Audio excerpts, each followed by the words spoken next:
Varst það sigur hérna í Ólafsvík ef að kalla hann smá langþráðan? Það er bara ekkert eðlilega langþráður sigur og ég bara hef ekki verið svona glöð sko. Einmitt, það var hérna og talsvert svona, það var erfitt að skora í upphafi leiks hjá báðum liðum en svo svona, þetta batnaði fannst mann í seinni hálfleik en það er samt bara 30 stig á liði í hvorum hálfleik. Var þetta barningur? Já, bara þvílíkur baráttu leikur og þú veist, mér fannst vörnin okkar vera mjög slök í síðasta glugga.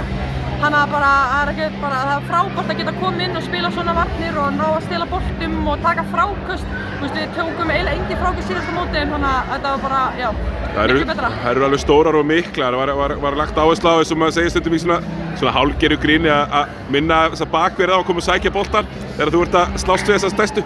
Já, klárlega og líka bara kannski aðeins að pirra þér, þú veist. Það er svolítið sem maður getur gert þegar maður er 10 cm minni að bara ýta þær og þú veist, aðalmaður þeirra með 60 í dag, þú veist, hún var geggjuð á móti okkur síðast, þannig að mér finnst það bara að gera mjög vel á mótinni. Einmitt, fannst þér svona að þær ekki ná að koma inn í það sem þær náðu að gera síðast? Já, bara klárlega, þær voru að skora, ég veit ekki hversu mörg stigin í teig síðast og líka þristum og mér finnst það bara allt annað leikur í dag. Einmitt, takk fyrir. Takk.